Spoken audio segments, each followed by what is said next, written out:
నమస్కారం. గణిత బోధనా పద్ధతులకి నమస్కారం. మీరు ఈ బోధనా పద్ధతుల గురించి ముందు శీర్షికలో కొన్ని బోధనా పద్ధతులు నేర్చుకున్నారు. గణిత బోధన అనేటువంటిది చాలా అవసరం. దానికి మెలకువ, వివేచన, తార్కికత అవసరం. గణిత అంశాలు అనేటువంటివి గణిత స్వభావరీత్యా కొంత క్లిష్టతను కలిగి ఉంటాయి. విద్యార్థులకి ఈ ప్రాథమిక భావాలని చెప్పాలి అంటే మనం చాలా ప్రయత్నం చేయవలసి ఉంటుంది. విద్యార్థుల్లో ఈ ప్రాథమిక భావనని అభివృద్ధి పరచడానికి వివిధ బోధనా పద్ధతుల్ని ఉపయోగించబడుతుంది. ఒక ఉత్తమ గణిత ఉపాధ్యాయుడు అంటే అతను ఎన్నుకున్నటువంటి బోధనా పద్ధతులు, బోధనా వ్యూహాలు, బోధనోపకరణ సామగ్రిని బట్టే ఆ ఉపాధ్యాయుని యొక్క బోధనా నైపుణ్యాన్ని అంచనా వేయవచ్చు. అలాగే పరీక్ష రీత్యా కూడా వివిధ బోధనా పద్ధతుల గురించి ఉపాధ్యాయులందరూ తెలుసుకోవాల్సిన ఆవశ్యకత ఉంది. మనం చూస్తున్నట్టు మనకు ఉపన్యాస పద్ధతి, ఉపన్యాస ప్రదర్శన పద్ధతి, అలాగే ఆగమన పద్ధతి, నిగమన పద్ధతి, విశ్లేషణ పద్ధతి, సంశ్లేషణ పద్ధతి, అన్వేషణ పద్ధతి అనేటువంటి కొన్ని అంశాలు ఉన్నాయి, బోధనా పద్ధతులు ఉన్నాయి. వీటిని ఎప్పుడు ఏ సందర్భంలో ఉపయోగించాలి, వాటికి ఉన్నటువంటి పరిమితులు ఏంటి, వాటి యొక్క లాభం ఏంటి, ఏ సందర్భంలో ఏ పద్ధతిని మనం ఉపయోగించాలి అనేటువంటి అంశాలని నేర్చుకున్నారు. మరి ఈ శీర్షికలో మరికొన్ని బోధనా పద్ధతుల గురించి నేర్చుకుందాం. ముఖ్యంగా నేర్చుకోవాల్సిన ల్యాబొరేటరీ మెథడ్ అంటే మనకు ప్రయోగశాల పద్ధతి అంటారు. గణితం అనగానే ఒక ప్రయోగశాలలో మనం గణితం ఒక సైన్స్, ఇట్స్ ఏ సైన్స్. మనం అందుకే అంటాం mathematics is a queen of all sciences అంటాం. అంటే అన్ని శాస్త్రాల్లో గణితం అనేటువంటిది రాణి వంటిది అనేటువంటి చెప్తారు. అలాగే గణితంతో సహసంబంధం లేనటువంటి అంశమే లేదు. ఎవరైతే గణితంలో నిష్ణాతులై ఉంటారో ఖచ్చితంగా మిగతా అంశాల్లో కూడా వాళ్ళు తమ ప్రతిభని కొనసాగిస్తారనేటువంటిది నిరూపించబడినటువంటి సత్యం.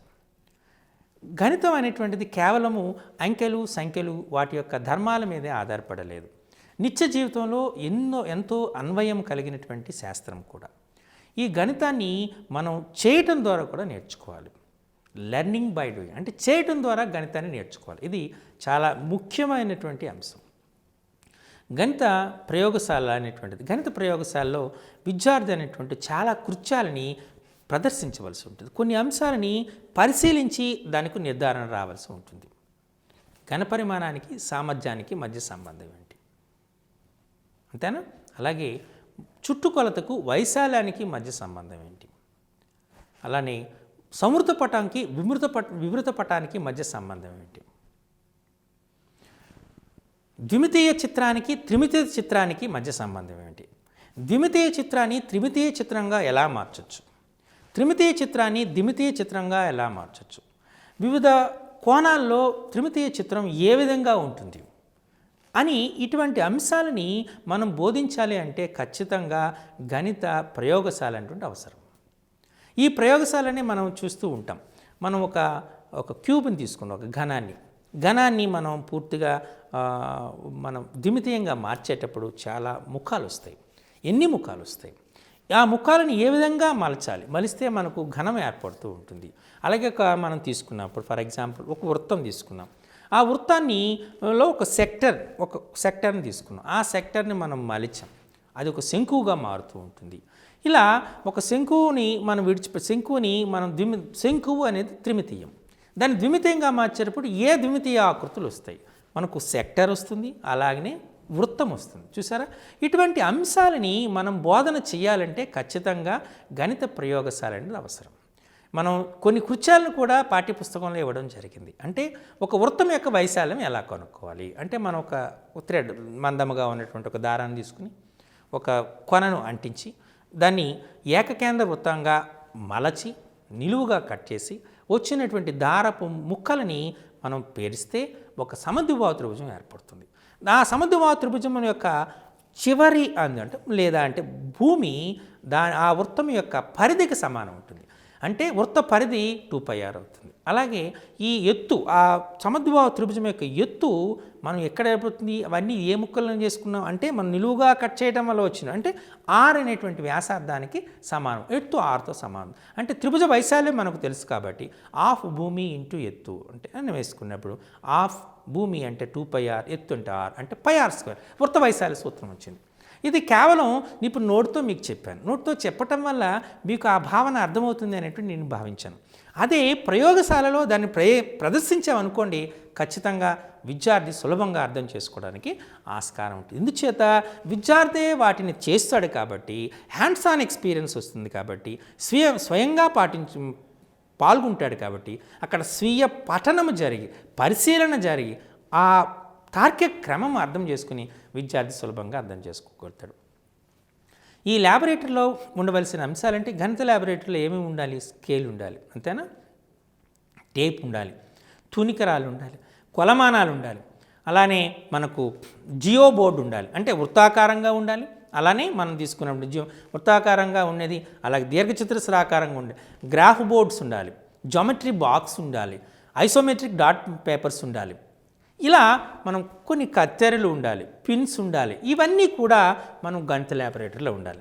ఎప్పుడైతే ఉపాధ్యాయుడి విద్యార్థులను గణిత ల్యాబొరేటరీ గణిత ప్రయోగశాలలో తీసుకుని గణిత అంశాలను బోధిస్తాడో వాటి ఖచ్చితంగా విషయ స్పష్టత అనేటువంటిది ఖచ్చితంగా వస్తూ ఉంటుంది.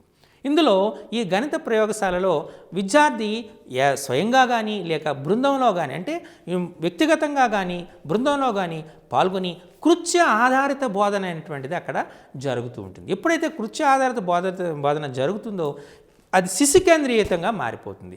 ఎప్పుడైతే శిశుకేంద్రీయంగా మారుతుందో ఉపాధ్యాయుడు యొక్క పార్టిసిపేషన్ తగ్గి విద్యార్థుల యొక్క పార్టిసిపేషన్ పెరిగి విద్యార్థి తను నేర్చుకున్న అంశాలని ఎక్కువ కాలము తన మస్తిష్కంలో నిలుపుకునేటువంటి ఆస్కారం ఎక్కువగా ఉంటుంది. ఇక్కడ కేవలం ప్రయోగశాలలో విద్యాభ్యాసమే కాకుండా సహకారం, అంటే ఒకరికొకరు సహకరించుకుంటూ ఉంటారు, సహకారం జరుగుతుంది, పరిశీలన పెరుగుతుంది, మనకి క్లిష్టతను సులభతరం చేయటం అనేటువంటి పెరుగుతుంది. అలాగే కొన్ని మోటార్ స్కిల్స్, నైపుణ్యాలు, చేతి నైపుణ్యాలు అనేటువంటి పెరుగుతాయి ఉంటాయి. ఇన్ని అంశాలు అనేటువంటివి విద్యార్థి నేర్చుకోవడానికి ఆస్కారం, గణిత ప్రయోగశాలలో నేర్చుకోవడానికి ఆస్కారం ఉంటుంది. అందుచేతనే మనం జనరల్గా ఏం చెప్తామంటే విద్యార్థి యొక్క పరిశీలన పెంచడానికి, అబ్జర్వ్ చేయడానికి మనం ఒక ల్యాబొరేటరీలో ఒక గణితం గోడను తీసుకుని ఆ గోడపై వివిధ గణిత సాంకేతికాలని రాయమని చెప్తాం. విద్యార్థులను పిలిచి ముందుగా పరిశీలించమని చెప్పి ఒక 5 నిమిషాల పాటు పరిశీలించి ఆ గణిత గుర్తులని రాయమని చెప్తాం. విద్యార్థి గణిత గుర్తులను రాస్తాడు. ఇలా రాస్తే ఎక్కువ గుర్తులు రాయగలుగుతాడంటే అతని యొక్క పరిశీలన శక్తి ఎక్కువగా ఉన్నట్లు లెక్క. రెండో రకమైన పరీక్ష ఏంటి అంటే విద్యార్థి గణిత గుర్తులను రాసి వాటి యొక్క అర్థాన్ని రాయటం. గణిత గుర్తులు రాస్తాడు, అర్థాన్ని రాస్తాడు. ఎప్పుడైతే గణిత గుర్తుల్ని అర్థాన్ని రాస్తాడో ఆ విద్యార్థికి ఆ గణిత గుర్తులకు దాని భావనకు మధ్య ఉన్న సంబంధం తెలుస్తూ ఉంటుంది. మూడో పరీక్ష ఏంటంటే విద్యార్థి ఆ గణిత గుర్తుల్ని పరిశీలించి దాని అర్థాన్ని రాసి ఒక గణిత వాక్యాన్ని రాయటం, అంటే గణిత పరిభాష బాగా పెరుగుతూ ఉంటుంది. చూసారా? ఇలా ల్యాబొరేటరీలో విద్యార్థి అలాగే గణిత వృక్షాన్ని తయారు చేయటం, విద్యార్థి గణిత వృక్షాన్ని తయారు చేయటం అంటే ఒక మ్యాథమెటిక్స్ ట్రీ ఒక చాప్టర్ని తీసుకుంటాడు. ఆ చాప్టర్లో వివిధ అంశాలు ఏంటి? భిన్నము అనేటువంటిది కాండంగా తీసుకున్నాం. భిన్నములో నుండి భాగాలు, లవము, హారము భాగాలు. వాటిని ఆధారంగా మనకు వచ్చినటువంటి భిన్నాల్లో రకాల క్రమ భిన్నము, అపక్రమ భిన్నము, మిశ్రమ భిన్నము. ఇలా వాటి యొక్క బ్రాంచెస్, కొమ్మలు. ఇలా విద్యార్థి ఒక గణిత వృక్షాన్ని తయారు చేస్తాడు. ఇలా ప్రతి అంశము కూడా గణిత ల్యాబొరేటరీలో బోధన చేయడం ద్వారా విద్యార్థి యొక్క ప్రాతినిధ్యం పెరిగి విద్యార్థి యొక్క అభ్యసన ప్రక్రియ పెరిగి హ్యాండ్స్ ఆన్ ఎక్స్పీరియన్స్ ద్వారా విద్యార్థి చేయడం ద్వారా నేర్చుకుంటాడు. కాబట్టి అది ఎక్కువ కాలం అతని మైండ్లో ఉండే ఆస్కారం ఉంటుంది. కాబట్టి ఈ ల్యాబొరేటరీ మెథడ్ని ఉపాధ్యాయులు ఎక్కువగా ఉపయోగించుకోవాల్సినటువంటి ఆస్కారం అనేటువంటిది ఉంది. అయితే అన్ని అంశాలని ల్యాబొరేటరీలో ప్రదర్శించడం సాధ్యం కాదు.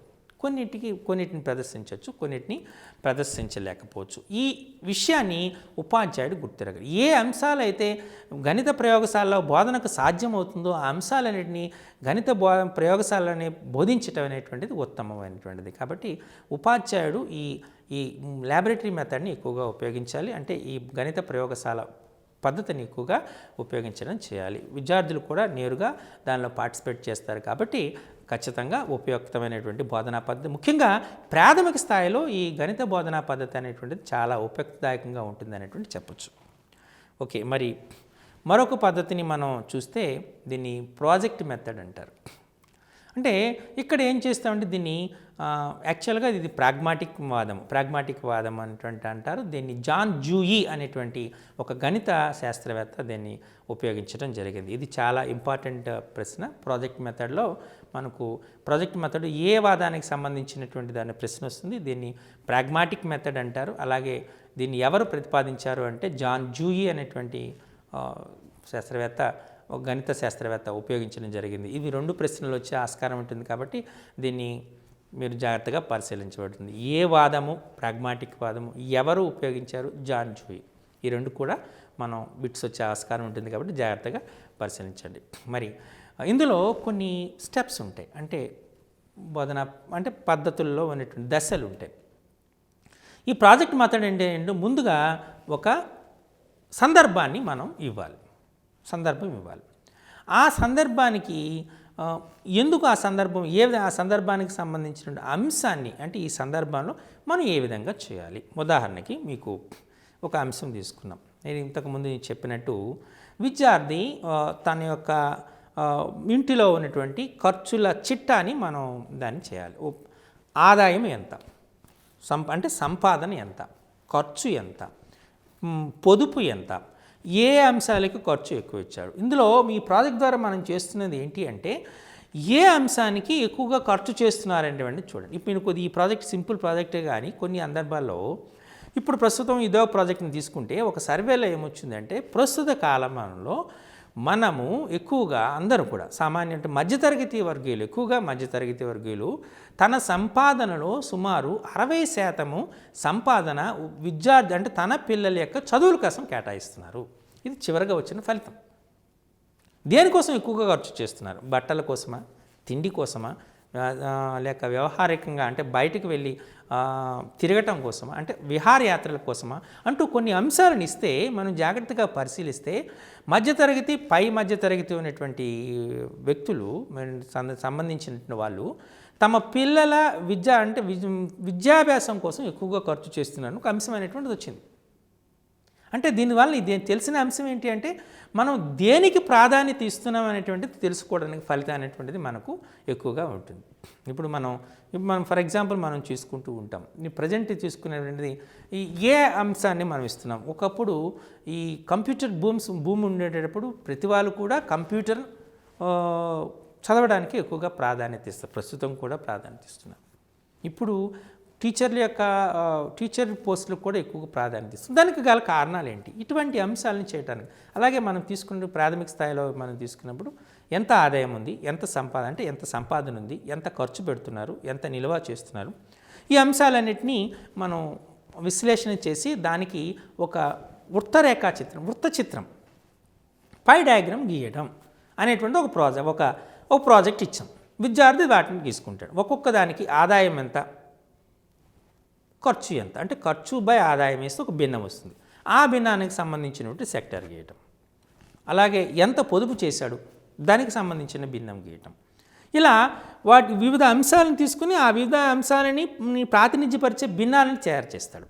ఆ భిన్నాల ఆధారంగానే సెక్టర్ యొక్క కోణాన్ని నిర్ణయిస్తాడు. వృత్తాన్ని గీసి ఆ సెక్టర్కు సంబంధించినటువంటి అంశం ఈ అంశంగా ప్రాతినిధ్యపరుస్తాడు. చూసారా? అంటే ఇది చేయటానికి ఒక నిర్దిష్టమైనటువంటి ప్రణాళిక కావాలి. నిర్దిష్టమైన ప్రణాళిక కావాలి. ఆ ప్రణాళికను తయారు చేసుకున్న తర్వాత ఏ విధంగా ఆ ప్రణాళికని అమలుపరచాలి, ఎగ్జిక్యూషన్ అంటే ఏ విధంగా అమలుపరచాలి అనే దానికి ఒక రచన చేసుకోవాలి. ప్రణాళిక అమలుపరిచిన తర్వాత వచ్చినటువంటి ఫలితాన్ని విశ్లేషణ చేయాలి. ఇప్పుడు ఫలితం వచ్చింది కదా, అంటే ఆదాయంకి ఇంత సెక్టర్ కోణం వచ్చింది, అలా సంపాదనకు అంటే ఎంత నిల్వ చేశాడనేటువంటిది, పొదుపు చేసినటువంటిది, ఎంత ఖర్చు చేశాడనేటువంటిది, ఇటువంటి అంశాలకి తుల్యమైనటువంటి భిన్నాలని అన్నిటినీ లెక్క కడతాడు. అది ఎగ్జిక్యూషన్ ఏ విధంగా చేస్తాడు. చివరికి ఎవాల్యుయేషన్ అంటే మూల్యాంకనం చేస్తాడు. తను చేసినటువంటి సాధన అనేటువంటి సరి అయినదా కాదా, ఎక్కడ ఒకవేళ సరి అయినది కాదు అని గుర్తిస్తే దానికేంటి, ఒకవేళ సరి అయినది గుర్తిస్తే దేనికి ఎక్కువ ప్రాధాన్యత ఇవ్వటం జరిగింది. ఇటువంటి అంశాలన్నీ కూడా దానిలో పొందుపరచడం అనేటువంటి జరుగుతుంది. ఇప్పుడు రికార్డింగ్ చివరకు చేసినటువంటిది రికార్డింగ్ అంటే మనం ఏ అంశాలను చేశాడో. ఇప్పుడు రికార్డింగ్ అంటే ఈ సందర్భంలో రికార్డింగ్ ఏంటంటే వృత్తరేఖా చిత్రాన్ని గీస్తాడు. గీసి ఆ సెక్టార్లని వాటిలో విషయాన్ని పొందుపరుస్తాడు.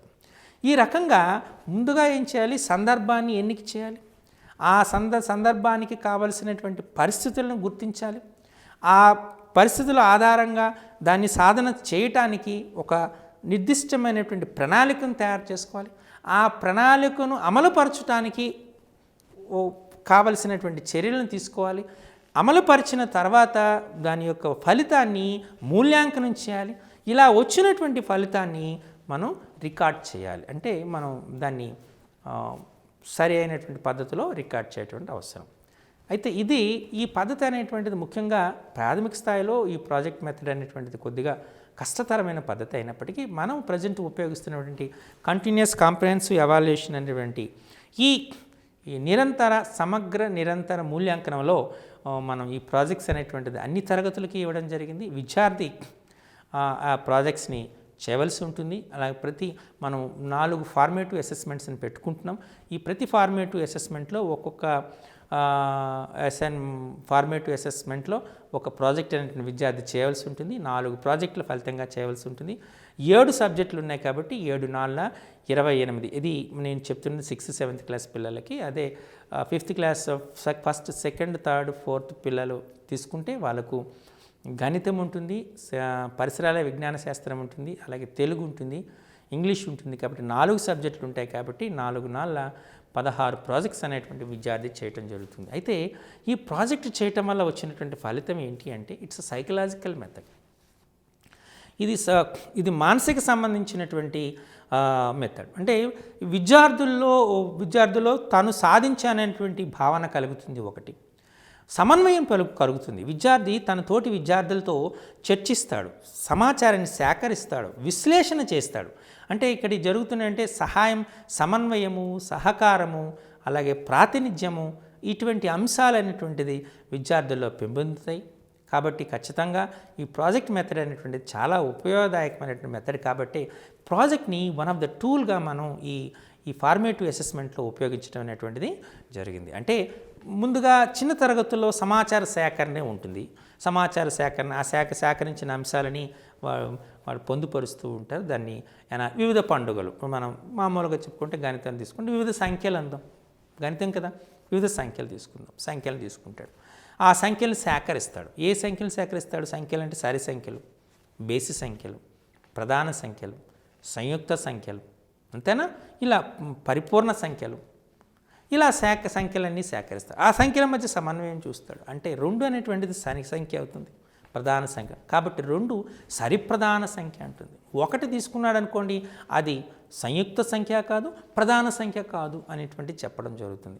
ఇలా వాటి మధ్య ఉన్నటువంటి సంబంధాన్ని విద్యార్థి అనేటువంటి వాడు గుర్తించడం జరుగుతూ ఉంటుంది. అలాగే భిన్నాలను తీసుకోవటం, అంతేనా?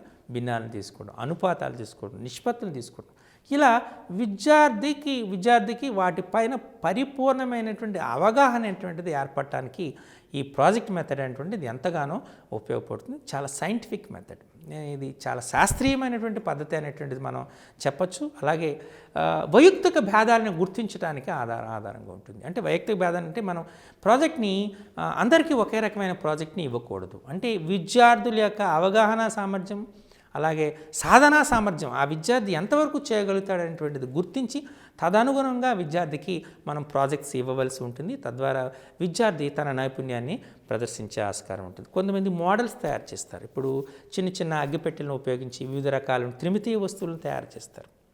ఇలా విద్యార్థులు అంటే మోడలింగ్ అంటే చేస్తారు. లేదా అంటే త్రిమితీయ వస్తువుల యొక్క సమ్మేళనం చేయటం, అంటే కాంబినేషన్ టాయ్స్, చిన్నటువంటి ఆట వస్తువుల్ని తయారు చేయటం, త్రిమితీయ వస్తువులను, ఆట వస్తువులను తయారు చేయటం. అలాగే డిఫరెంట్ ప్యాటర్న్స్ని, ఇప్పుడు మనం చెప్పేటట్టు రంగవల్లులు, విద్యార్థులు వివిధ రకాలైనటువంటి జ్యామితీయ గుర్తులను ఉపయోగించి, అంటే త్రిభుజాన్ని, దీర్ఘచతురస్రాన్ని, చతురస్రాన్ని, అర్ధవృత్తాన్ని, వృత్తాన్ని, కోణాన్ని,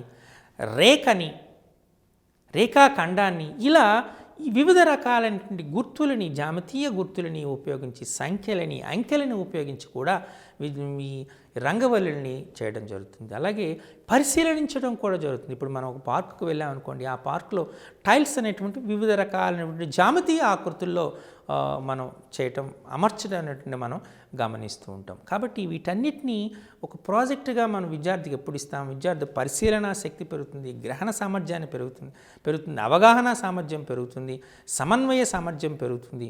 అలాగే మనం ప్రజెంటేషన్ అనేటువంటి సామర్థ్యం పెరుగుతూ ఉంటుంది, విశ్లేషణం చేయడం పెరుగుతూ ఉంటుంది. అలాగే మనం ఒక క్రమ పద్ధతిలో వ్యవస్థీకృతం చేయటం పెరుగుతుంది. చూసారా, ఇలా చాలా ఎన్నో మంచి లక్షణాలైనటువంటి విద్యార్థి ప్రాజెక్ట్ ద్వారా, మెథడ్ ద్వారా నేర్చుకోవడం. కేవలం గణితంలో కాకుండా అన్ని అంశాల్లో కూడా project method is one of the best method. చాలా ఉత్తమమైనటువంటి పద్ధతిగా మనం చేయొచ్చు. అయితే దీనికి కూడా కొన్ని పరిమితులు ఉన్నాయి. ఈ ప్రాజెక్ట్ మెథడ్ని అన్ని అంశాలు బోధించడానికి సాధ్యం కాదు. కొన్ని అంశాలు బోధించడానికి మాత్రమే ప్రాజెక్ట్ మెథడ్ని మనం ఉపయోగించవచ్చు అనేటువంటిది చెప్పచ్చు. ఇది ప్రాజెక్ట్ మెథడ్ యొక్క ముఖ్యమైనటువంటి లక్ష్యం. మరి ఇంకొక అంశాన్ని చూద్దాం.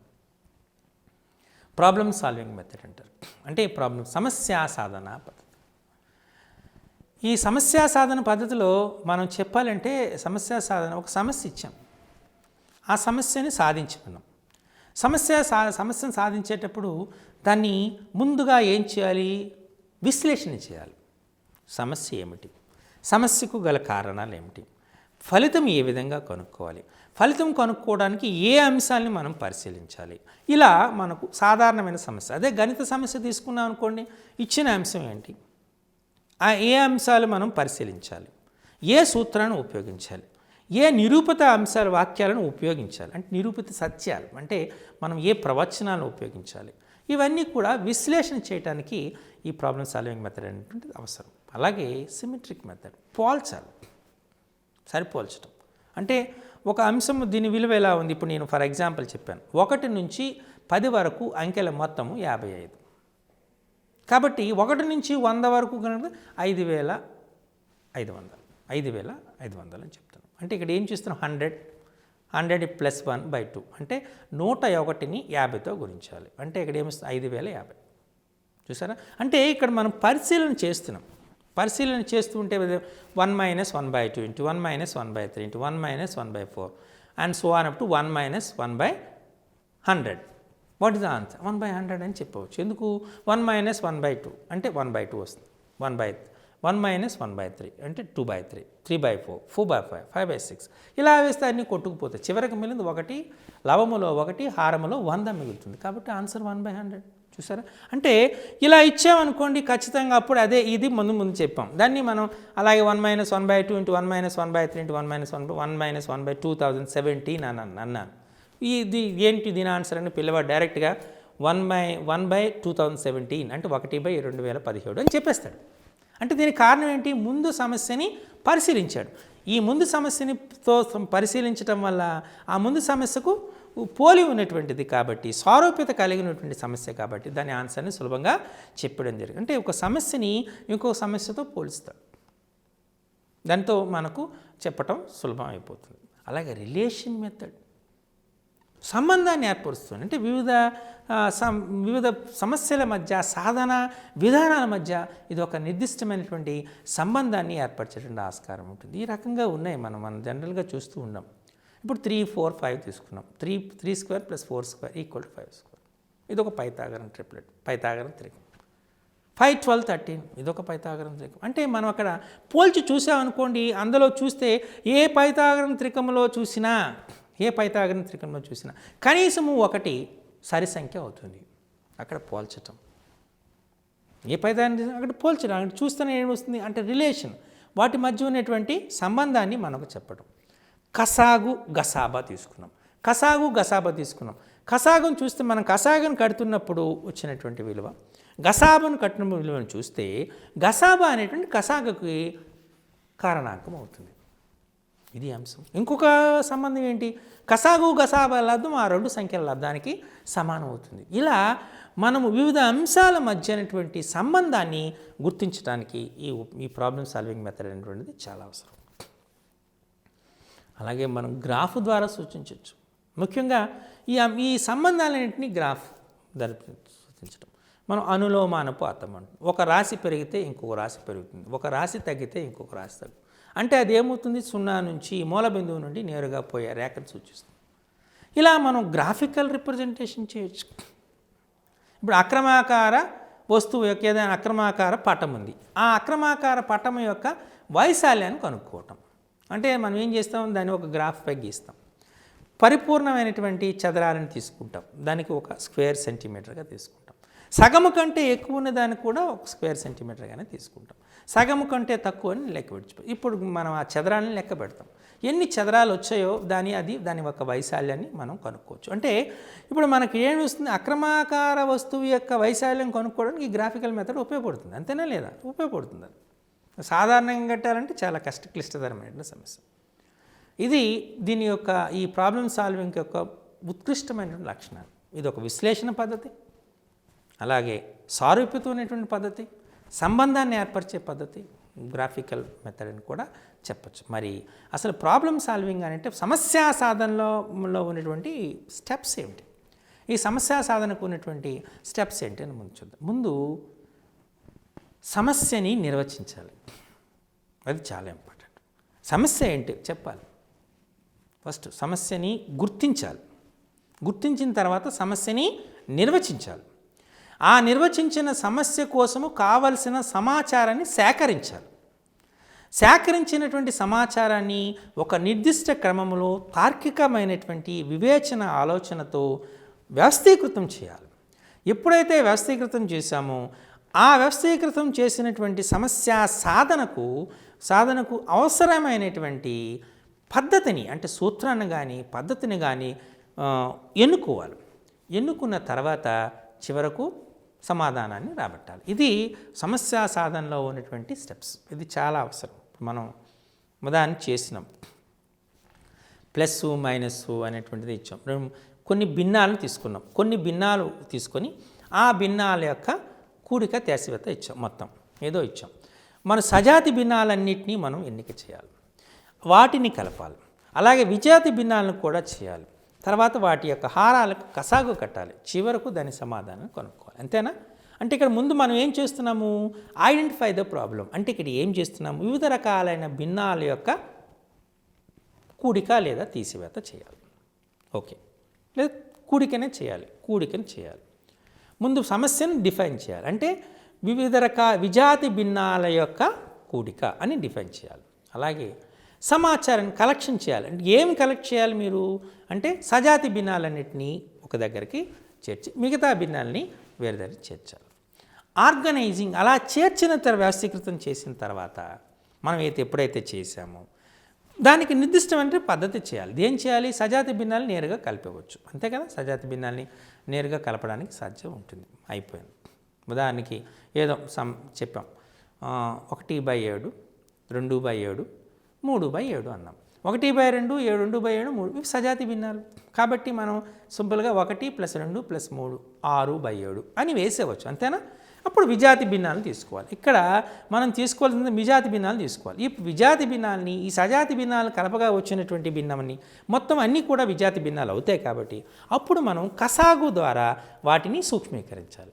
ఆ సూక్ష్మీకరించిన వచ్చిన ఫలితాన్ని నిర్ణయించాలి. ఇది మనకు పద్ధతి, బోధనా పద్ధతుల్లో ఇది రకమైనటువంటి ఈ రకంగా సమస్యను గుర్తించాలి, గుర్తించిన సమస్యను నిర్వచించాలి, నిర్వచించినటువంటి సమస్యకి ఏ విధమైనటువంటి సమాచారం కావాలో ఆ అంశాలను సేకరించాలి, సేకరించినటువంటి అంశాలను వ్యవస్థీకృతం చేయాలి, వ్యవస్థీకృతం చేసినటువంటి అంశాలకు మనకు నిర్దిష్టమైనటువంటి సాధన పద్ధతిని ఎన్నిక చేయాలి, సూత్రం కానీ పద్ధతి కానీ ఎన్నిక చేయాలి.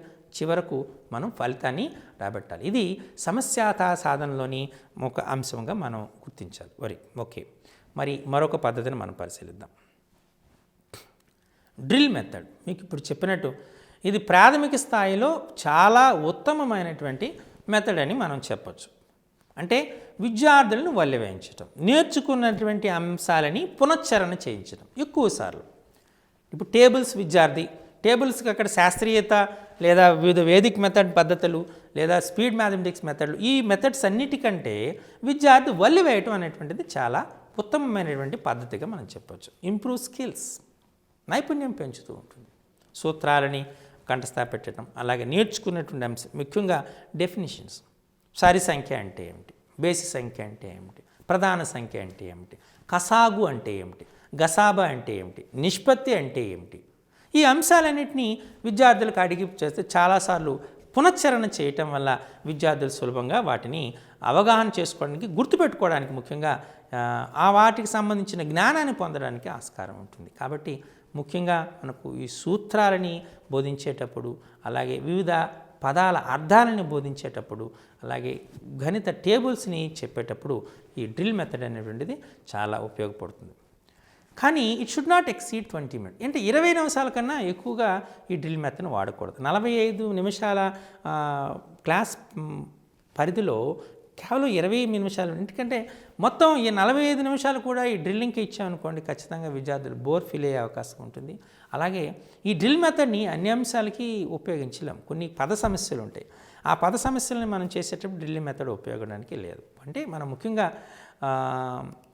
కొన్ని అంశాలే ముఖ్యంగా స్పెసిఫిక్గా ఉండాలి. కొన్ని అంశాలు అంటే ఇప్పుడు చెప్పినట్టు టేబుల్స్ని కంఠస్థ పెట్టడానికి నేర్చుకునేటువంటి టేబుల్స్ని చెప్పాలి. ఇందులో పిల్లలు చెప్తూ ఉంటారు. జనరల్గా మన పాఠశాలలో చూస్తూ ఉంటాం. అంటే ఒక విద్యార్థి టేబుల్ చెప్తూ ఉంటాడు, 2 1 2, 2 2 4, 2 3 6 అని. ఆయన ఎప్పుడైతే చెప్తూ ఉంటాడో విద్యార్థులు కూడా దాని వెనక చదవటం ఆస్కారం ఉంటుంది. అలాగే ప్రాథమిక స్థాయిలో ఏమవుతుంది అంటే విద్యార్థులకు ఈ పఠనా సామర్థ్యం తక్కువగా ఉంటుంది. ప్రొనౌన్సియేషన్ ఏ విధంగా పలకాలి, ఏ విధంగా వ్యక్తీకరించాలనేటువంటి పై కూడా విద్యార్థులకు నైపుణ్యత తక్కువగా ఉంటుంది. కొన్ని పదాలని పలకటం, చదవటం కూడా రావాలి. ఇప్పుడు చదవడం దాన్ని తీసుకున్నాం, దానికి ఏదైనా ఒక అంశం చెప్పామనుకోండి, దాన్ని తీసుకున్నానికి విద్యార్థికి ఏదో ఒక వాక్యము సత్యము కానీ అసత్యము కానీ రెండిట్లో ఏదో ఒకటి మాత్రమే అయ్యేటువంటి వాక్యాన్ని మనము ప్రవచనం అంటారు. ఇది ఒక నిర్వచనం మనం చెప్పాలి. లేదా అంటే 3 భుజాలచే ఆవరించబడినటువంటి సమృద్ధ పటాన్ని, 3 రేఖాఖండాలచే ఆవరించబడినటువంటి సమృద్ధ పటాన్ని త్రిభుజము అంటారు. అంటే ఈ నిర్వచనం విద్యార్థులతో ఖచ్చితంగా వల్లివేయిస్తే విద్యార్థులకు 2 లాభాలు ఉంటే, ఒకటి విద్యార్థులకు ఏ విధంగా పలకాలి అనేటువంటిది వస్తుంది. అలాగే విద్యార్థి ఆ నిర్వచనాన్ని కంఠస్థ చేసే ఆస్కారం కూడా ఉంటుంది. కాబట్టి ఈ డ్రిల్ మెథడ్ అనేటువంటిది ఇలా నిర్వచనాల్ని, సూత్రాలని, గణిత టేబుల్స్ని నేర్చుకోవటానికి ఈ డ్రిల్ మెథడ్ అనేటువంటిది చాలా ఉపయోగదాయకంగా ఉంటుంది. Concept will be very simple. అంటే కాన్సెప్ట్ చాలా సింపుల్గా ఉండాలి. ఇప్పుడు నేర్చుకునే ఏదైతే డ్రిల్ మెథడ్లో మనం బోధించాలి అనుకుంటున్నామో ఆ అంశము ఖచ్చితంగా చాలా సులభంగా ఉండాలి. అలా సులభంగా ఉన్నప్పుడే అవి డ్రిల్ చేయడానికి ఆస్కారం ఉంటుంది. ప్రతి అంశాన్ని వల్లివేయిస్తాను అనేటువంటి డ్రిల్ మెథడ్లో చెప్తాము అనేటువంటిది సరైన పద్ధతి కాదు. అంటే ఉపాధ్యాయుడు కూడా ఆ డ్రిల్ మెథడ్ని ఉపయోగించే సమయం కూడా తక్కువ ఉండాలి. సులభమైనటువంటి కాన్సెప్ట్స్ని మనం డ్రిల్ చేయడానికి ఆస్కారం ఉండేటట్లు చేయాలి. ఈ చాలా ఇంపార్టెంట్ అంశంగా మీరు గుర్తించవలసిన ఆస్కారం ఉంది. మరి మరొక మెథడ్ని మనం ఇప్పుడు పరిశీలిస్తే ఓరల్ వర్క్స్ అంటారు. అంటే ఓరల్ వర్క్స్ అంటే మౌఖిక పని. మౌఖిక పని అనేటువంటిది విద్యార్థులకి మనం మౌఖికంగా సమాధానం చెప్పడం. ఇప్పుడు మనం జనరల్గా కొన్ని అంశాలు ఇప్పుడు పునశ్చరణ చేయటం కానీ, అంటే రీక్యాప్చులేషన్ చేయటం కానీ, తరగతి పాఠ్యాంశాన్ని ప్రారంభించే ముందు ఈ ఓరల్ వర్క్ అనేటువంటిది మనం ఇది ఒక మెథడ్గా వాడాలి. అంటే మనం అడుగుతూ ఉంటాం. ఇప్పుడు ఫర్ ఎగ్జాంపుల్ మనం ఏదైనా ఒక అంశాన్ని రేఖాగణితంలో త్రిభుజం గురించి చెప్పాలనుకోండి.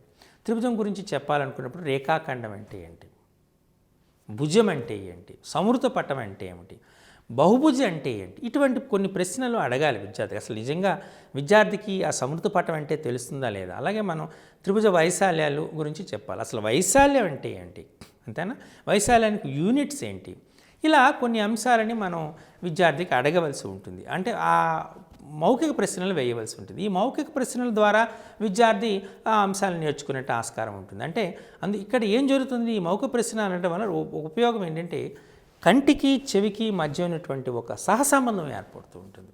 విద్యార్థి పరిశీలిస్తాడు. ఇప్పుడు మీరు చూస్తున్నారు ఈ సాధనలో ఈ స్టెప్ తర్వాత ఈ స్టెప్ ఎలా వచ్చింది చెప్పు అబ్బాయి అని అంటే, అప్పుడు ఆ విద్యార్థి ఖచ్చితంగా వాటిని పరిశీలిస్తాడు, ఆ స్టెప్ని పరిశీలిస్తాడు. పరిశీలించి ఏ విధంగా వచ్చింది అని చెప్తాడు. ఇట్లాంటి కొంత ఓరల్ వర్క్ అనేటువంటిది మనం పాఠ్యాంశం కేవలం బోర్డుపై సమాధానం రాయకుండా ఒక్కొక్క స్టెప్ని రాసేటప్పుడు విద్యార్థుల్లో దానిలో ఇన్వాల్వ్ చేయడానికి ఖచ్చితంగా ఉపాధ్యాయుడు కొన్ని ప్రశ్నలు వేయవలసి ఉంటుంది. ఆ ప్రశ్నలు ద్వారా విద్యార్థిలో ఈ భావనల యొక్క అభివృద్ధి పరచడం అనేటువంటిది ముఖ్యంగా జరగవలసి ఉంటుంది. It saves the work. అంటే ఇప్పుడు ఏమవుతుంది అంటే మనం కొంత పనిని కొంత సేవ్ చేస్తుంది. అంటే సమయాన్ని సేవ్ చేస్తుంది, వర్క్ పనిని కూడా సేవ్ చేయడం అనేటువంటిది ఉపయోగపడుతుంది.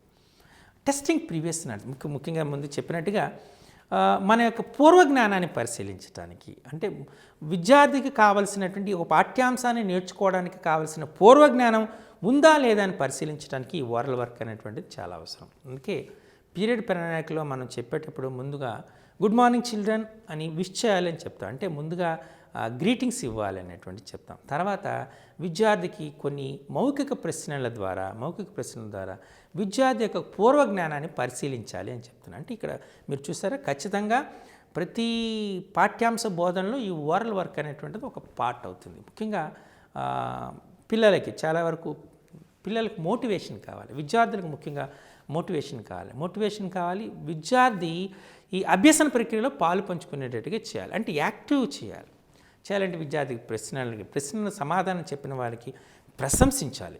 ఎప్పుడైతే మనం ప్రశంసిస్తున్నామో విద్యార్థి ఖచ్చితంగా మరికొన్ని అంశాలని నేర్చుకోవటానికి ఆస్కారం ఉంటుంది. కాబట్టి ఈ ప్రశంస అనేటువంటిది కూడా జరగాలి. ఇలా ప్రశంస చేయటం వల్ల కూడా విద్యార్థి మరికొన్ని అంశాలు నేర్చుకోవడానికి ఆస్కారం ఉంటుంది.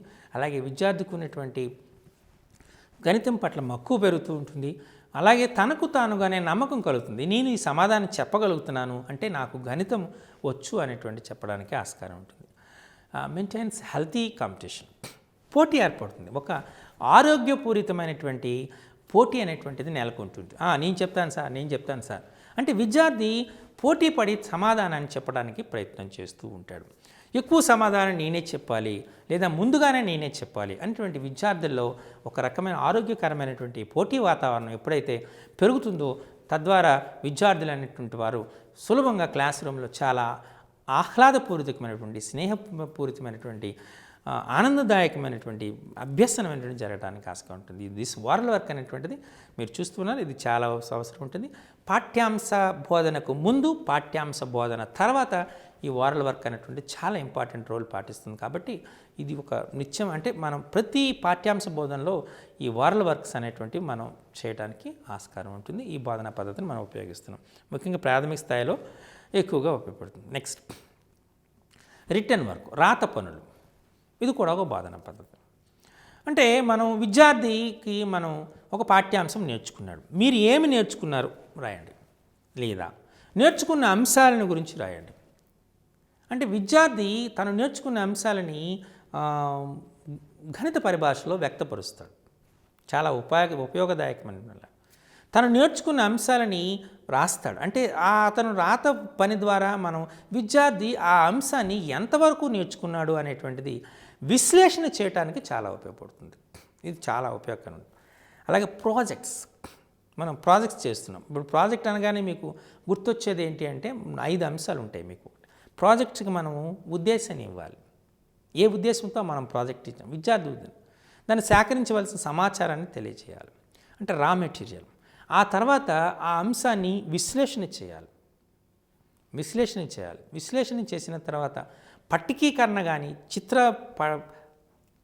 పటం ద్వారా ప్రాతినిధ్యపరచడం కానీ చేయాలి. అంటే పట్టికల ద్వారా అంశాన్ని పొందుపరచాలి, లేదా పటచిత్రాల ద్వారా కూడా వాటిని పొందుపరచడం చేయాలి. ఆ తర్వాత విశ్లేషణ చేసి ఫలితాన్ని రాబట్టాలి.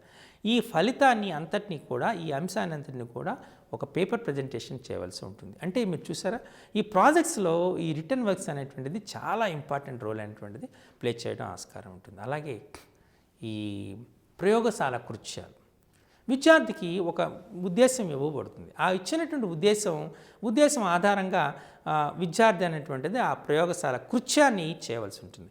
చేసిన కృత్యాన్ని విద్యార్థి రాయవలసి ఉంటుంది. ఏ ఉద్దేశం ఇవ్వబడింది, ఉపయోగించినటువంటి పరికరాలు ఏంటి, ఫలితం ఏంటి, ప్రక్రియని ఏ విధంగా చేసాం, తీసుకోవాల్సిన జాగ్రత్తలు ఏంటి, చివరకు తను గమనించినటువంటి ఆశించినటువంటి ఫలితం ఏమిటి, ఇలా విద్యార్థి అంశాలని ఒక క్రమమైన పద్ధతిలో రాయడం జరుగుతుంది, వ్యవస్థీకృతం చేయగలుగుతుంది, విశ్లేషణ చేయడం జరుగుతుంది, చివరకు ఫలితాన్ని చెప్పటం జరుగుతుంది. అంటే ముఖ్యంగా ఈ వ్యాసం రాసేటప్పుడు లేదా అంటే తను నేర్చుకున్న అంశాలను గురించి రాసేటప్పుడు కానీ విశ్లేషణ చేయడం చెప్పండి, వ్యత్యాసాలు కానీ సారూప్యతలు కానీ గురించి చెప్పడం చేయటం కానీ వీటిని చెప్పేటప్పుడు ముఖ్యంగా ఈ వీటికి రాత పనులు అనేటువంటి ఉపయోగం ఉంటుంది. అందుచేతనే మనం ప్రస్తుతం ఈ కంటిన్యూస్ కాంప్రహెన్సివ్ ఎవాల్యుయేషన్లో మనం ఈ పద్ధతిని వాడుతున్నాం. ఏంటి అంటే ఆ పద్ధతిని వాడినటువంటి పద్ధతి ఏంటి అంటే మనం 4 ఫార్మేటివ్ అసెస్మెంట్స్ని వాడుతున్నాం. ఈ 4 ఫార్మేటివ్ అసెస్మెంట్లో ముఖ్యంగా ఈ రాత పనులకి మనం 10 మార్కులు ఇస్తున్నాం. మీరు గమనిస్తే ముఖ్యంగా ఒకటి ఏంటంటే దరిదాపుగా అంతా రాత పని అనుకోండి. వాస్తవంగా చెప్పాలంటే క్రియేటింగ్ న్యూ క్వశ్చన్స్ అంటే కొత్త ప్రశ్నలను తయారు చేయటం ఖచ్చితంగా రాయాలి విద్యార్థి రాయడం ద్వారా అతనికి ఉన్నటువంటి గణిత పరిభాష పైన గణిత సాంకేతిక పైన పట్టుని మనం అంచనా వేయడానికి ఆస్కారం ఉంటుంది. ఫస్ట్ దానికి 5 మార్కులు ఇస్తున్నాం. రెండవది మనం ఇచ్చిన నిర్మాణాత్మక ప్రశ్నలు ఇస్తున్నాము, అలాగే అభ్యాసాలు ఇస్తున్నాం. ఈ నిర్మాణాత్మక ప్రశ్నల్లో మనం ప్రయత్నించండి, చర్చించండి, ఆలోచించి చర్చించండి, రాయండి, వాటికి సమాధానం రాయటానికి. అభ్యాసంలో ఇచ్చినటువంటి ప్రశ్నలకు సమాధానం రాయటానికి మనం 5 మార్కులు ఇస్తున్నాం. అంటే అక్కడ ఒక 5 మార్కులు వస్తున్నాయి. అంటే రాత పని అక్కడ కూడా విద్యార్థి యొక్క సమస్య సాధన విధానాన్ని అలాగే అతని యొక్క రాత నైపుణ్యాన్ని మనం పరిశీలిస్తున్నాం. అంతేనా? మూడవది ప్రాజెక్ట్. ఈ ప్రాజెక్టులో మనం ఇచ్చినటువంటి ప్రాజెక్ట్ని ఆయన సమాచారాన్ని సేకరించిన సమాచారాన్ని విశ్లేషణ చేస్తాడు. విశ్లేషణ చేసినటువంటి సమాచారాన్ని పట్టీకరణ చేస్తాడు, లేదా చిత్రం ద్వారా కానీ, పటాల ద్వారా కానీ, బారోగ్రాఫర్ ద్వారా కానీ, చిత్రాల ద్వారా కానీ, లేకపోతే గ్రాఫుల ద్వారా కానీ, సంఖ్యారేఖ ద్వారా కానీ ఏదో రకంగా ఆ విషయాన్ని ప్రాతినిధ్యపరుస్తాడు. ఇలా ప్రాతినిధ్యపరిచినటువంటి అంశాన్ని పేపర్ ప్రజెంటేషన్ చేస్తాడు, చివరకు ఫలితాన్ని చేస్తాడు. ఇక్కడ కూడా రాత పనికి అధిక ప్రాధాన్యత ఇవ్వబడింది. అంటే అక్కడ 5 మార్కులు ఇస్తున్నాం. అలాగే ల్యాబ్ యాక్టివిటీస్ విద్యార్థులు మన పాఠ్యపుస్తకంలో సూచించినట్టు కృత్యాలని ప్రదర్శించడమే కాకుండా దానిని మనం రికార్డ్ చేయవలసినటువంటి అవకాశం కూడా ఉంది. కాబట్టి ఇలా మనం ఇచ్చినటువంటి ఫార్మేటివ్ అసెస్మెంట్లో 4 అసైన్మెంట్ ఇంకా చివరకు మనము పేపర్ అండ్ పెన్సిల్ టెస్ట్ అంటున్నాం. అంటే పరీక్ష పెడుతున్నాం. ఆ పరీక్షలో కూడా విద్యార్థి ఏ విధంగా తను నేర్చుకున్న అంశాలని రాస్తున్నాడు అనేటువంటి విషయాన్ని కూడా మనం గమనించవచ్చు. ఈ అన్ని అంశాలను కూడా ముఖ్యంగా మనం గమనించవలసిన ఆస్కారం ఉంటుంది. కాబట్టి రాత పనుల ద్వారా విద్యార్థి యొక్క అవగాహన సామర్థ్యాన్ని, గణిత పరిభాషపై ఆయనకున్నటువంటి పట్టుని, గణిత సాంకేతికాలు, గణిత గుర్తులపై ఆయనకున్నటువంటి అవగాహనని మనం అంచనా వేయడానికి ఈ రాత పనులు అనేటువంటి చాలా ఉపయోగపడతాయి. ఇది ఒక బోధన పద్ధతిగా కూడా మనం చెప్పొచ్చు. చివరకు అసైన్మెంట్. ఇప్పుడు అసైన్మెంట్స్ మనం చూస్తే ముఖ్యంగా ఈ అసైన్మెంట్స్లో మనం ఏం చేస్తున్నామంటే కోఆర్డినేషన్ విత్ ప్రీవియస్ నాలెడ్జ్. మనం ఏం చేస్తాం, కొన్ని ప్రశ్నలు ఇస్తున్నాం. ఇప్పుడు ఉపాధ్యాయుడు నూతన ప్రశ్నలను చెప్పేటప్పుడే కదా విద్యార్థి నూతన ప్రశ్నలు తయారు చేసే ఆస్కారం ఉంటుంది. అంటే విద్యార్థి యొక్క పూర్వజ్ఞానాన్ని పరిశీలించడానికి కొన్ని ప్రశ్నలు ఇస్తాం. అలాగే విద్యార్థి నేర్చుకున్నటువంటి అంశాలకి కొన్ని ప్రశ్నలు ఇస్తాం. అలాగే నేర్చుకున్న అంశాలను అడ్వాన్స్డ్గా అంటే తను ఉన్నత తరగతుల్లో నేర్చుకోబడిన అంశాలతో సమన్వయం కలిగి ఉంటాడా లేదని పరిశీలించిన కొన్ని ప్రశ్నలు ఇస్తున్నాం. ఇలా విద్యార్థికి వివిధ స్థాయిల్లో ప్రశ్నలు ఇచ్చి ఆయన యొక్క అవగాహన సామర్థ్యాన్ని పరిశీలించడానికి ప్రయత్నం చేస్తున్నాం. వీటిని మన అసైన్మెంట్స్ ద్వారా జనరల్గా చేయడం జరుగుతుంటుంది. అలాగే అయితే ఈ అసైన్మెంట్స్ ఎలా ఉండాలి? ఈ అసైన్మెంట్స్ అనేటువంటి చాలా సింపుల్గా ఉండాలి. చాలా చాలా వెరీ సింపుల్. అసైన్మెంట్స్ అనేటువంటి చాలా సింపుల్గా ఉండాలి. అలానే చాలా క్లియర్గా ఉండాలి. అంటే చాలా స్పష్టత ఉండాలి, యాక్యురేట్, ఖచ్చితంగా ఉండాలి. అంటే మనం అసైన్మెంట్ ఇచ్చాం కదా అని ఒక 10 పేజీ 1 నుంచి 500 వరకు అంకెలను రాయండి, ఇది అర్థం లేనటువంటి పని. అంతే కదా. అసైన్మెంట్ ఇచ్చాం, ఇప్పుడు 1 నుంచి 100కు తీసుకున్నాం. 1 నుంచి 100 వరకు గల ప్రధాన సంఖ్యలని గుర్తించండి. పిల్లవాడికి చెప్పు. వాడికి 2వ ఎక్కంతో భాగించమన్నాం, 3 చేత భాగించమన్నాం, 5 చేత భాగించమన్నాం, 7 చేత భాగించమన్నాం. ఇలా మనం చెప్పాం. ముందు ప్రధాన సంఖ్యలను ఇచ్చే వరకు విడిచిపెడితే 1 నుంచి 100 వరకు గల ప్రధాన సంఖ్యలు చేస్తాడు. ఇలా మనకు ఇచ్చినటువంటి అసైన్మెంట్ పిల్లవాడికి సింపుల్గా ఉండాలి. అదేవిధంగా చాలా క్లియర్గా ఉండాలి. క్లియర్ ఉండడమే కాకుండా చాలా యాక్యురేట్గా ఉండాలి. అంటే చాలా ఖచ్చితంగా ఉండాలి. ఖచ్చితమైనటువంటిది చాలా అవసరం. అలాగే చాలా స్పష్టదనం కలిగి ఉండాలి. అంటే మనం 4 లేదా 5 ప్రశ్నలు ఇవ్వాలి. అసైన్మెంట్ అని చెప్పేటప్పటికి ఎక్కువగా మొత్తం మొదటి యూనిట్లో ఉన్నటువంటి అన్ని అంశాలని చేసుకొని అసైన్మెంట్గా రండి అని అంటే దాని అర్థం కాదు. అంటే మనం ఏ ఉద్దేశంతో మనం అసైన్మెంట్ ఇస్తున్నాం అనేటువంటిది మనకు స్పష్టతనం ఉండాలి. అలాగే ఎన్ని ప్రశ్నలు ఇవ్వాలని కూడా వాటిలో కూడా చాలా ఖచ్చితత్వం ఉండాలి. స్పెసిఫిక్ అండ్ గోల్ ఓరియంటెడ్, చాలా నిర్దిష్టంగా ఉండాలి. ఇచ్చినటువంటి అసైన్మెంట్ చాలా నిర్దిష్టంగా ఉండాలి. ఆ అసైన్మెంట్ ఇవ్వడం ద్వారా మనం ఏమి ఆశిస్తున్నాము అనేటువంటిది కూడా మనకు తెలిసి ఉండాలి. అది చాలా ఆవశ్యకరమైనటువంటి అంశం. అంటే తద్వారా మనం ఏమైతే సాధించబోతున్నామో అది మనం చాలా క్లారిటీగా మనం చెప్పగలగాలి. ఎక్స్పెక్ట్ చేసి, ఎందుకంటే మనం చూస్తూ ఉన్నాం ఇప్పుడు మనకు 5 రకాలైనటువంటి విద్యా ప్రమాణాలు అనేటువంటి గణితంలో ఉన్నాయి. మీ అందరికీ తెలుసు. అది సమస్య సాధన, కారణాలు చెప్పటము, వ్యక్తీకరణము, అలాగే సహసంబంధము, ప్రాతినిధ్యపరచడం, దృశ్యీకరణం. అంటే ఏ విద్యా ప్రమాణాన్ని మనం పరిశీలించడానికి మనం ప్రశ్నలు ఇస్తున్నాం, లేదా ఏ విద్యా ప్రమాణాలు అంటే మనం మొత్తం 5 విద్యా ప్రమాణాలను పరిశీలించడానికి ప్రశ్నలు ఇవ్వకూడదు. కొన్నింటిని ఇవ్వాలి. అంటే కొన్నింటిని మాత్రమే మనం విద్యా ప్రమాణాలు ఇవ్వడానికి మనం ఉపయోగించాలి. ఇది చాలా అవసరమైనటువంటి అవసరం. క్లియర్? సో కాబట్టి మనం చేయవలసినటువంటి అంశం ఏంటంటే గుర్తుపెట్టుకోవాలి, ఏ అంశాన్ని అయితే మనం చేస్తున్నాము అనేటువంటిది చాలా గుర్తుపెట్టుకోవాలి. ఏ విద్యా ప్రమాణాన్ని మనం పరిశీలిస్తున్నాం, ఏ విద్యా ప్రమాణాన్ని మనం పరిశీలిస్తున్నామో దాన్ని చాలా జాగ్రత్తగా పరిశీలించవలసి ఉంటుంది. అంటే ఇప్పుడు మన పరీక్ష పెడుతున్నప్పుడు మనం అసైన్మెంటే తీసుకున్నాం, ఒక అసైన్మెంట్ ఇచ్చాం పిల్లలకి. ఆ అసైన్మెంట్ అనేటువంటిది కేవలం పదకోశాన్ని ఇప్పుడు మనం పదకీలు ఇవ్వచ్చు. చిన్నపిల్లలు కదా, ప్రాథమిక స్థాయి విద్యార్థులు కదా. ప్రాథమిక స్థాయి విద్యార్థుల్లో మనం జనరల్గా మనం చేసిన ప్రాథమిక స్థాయి విద్యార్థులకి పదకీలు ఇవ్వచ్చు, ఒక మ్యాజిక్ స్క్వేర్ ఇవ్వచ్చు, అంతేనా, మ్యాజిక్ స్క్వేర్ ఇవ్వచ్చు. ఇలా విద్యార్థికి కొన్ని అసైన్మెంట్స్ ఇచ్చాం. విద్యార్థిని మనం ఏం చేసామంటే కొన్ని కూడికలని సంఖ్యారేఖ పైన చూపమన్నాం, లేదా కూడికలని అబాకస్ ద్వారా చూపమన్నాం. సో ఇలాంటి అంశాలు ఇచ్చేటప్పుడు ఏ నైపుణ్యాన్ని మనం విద్యార్థుల నుండి ఆశిస్తున్నామో అనేటువంటిది మనం చూపాలి. ఏ నైపుణ్యం అనేటువంటిది చూపిస్తున్నామో మనకు చాలా క్లారిటీగా ఉండాలి. ఆ నైపుణ్యం ఏంటి? సమస్య సాధన పైన పరిశీలిస్తున్నామా? విద్యార్థికి కారణాలు చెప్పడం వస్తుందా రాదా? అంటే ఇప్పుడు మనం కారణాలు చెప్పడం అనేటువంటిది రావాలి. కారణాలు చెప్పడం అనేటువంటి సాధ్యం కావాలి. అంటే కారణాలు చెప్పగలుగుతున్నాడా, చెప్పిన కారణం సహేతుకంగా ఉందా అని పరిశీలించాలి.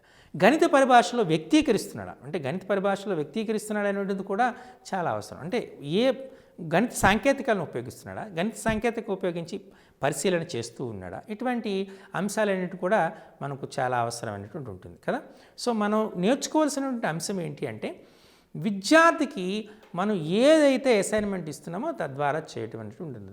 చివరకు కొద్దిమంది ఇప్పుడు విద్యార్థులు ఉంటారు, అంటే ఈ వైయక్తిక భేదాలను కూడా అనుసరించి కూడా మనం అసైన్మెంట్స్ ఇవ్వటం అనేటువంటిది చాలా అవసరం. ఇప్పుడు should be prepared based on individual differences అంటారు. అంటే కొద్దిమంది విద్యార్థులకు అంటే దృశ్యీకరణము, ప్రాతినిధ్యము అనేటువంటి విద్యా ప్రమాణం పైన మంచి పట్టు ఉంటుంది.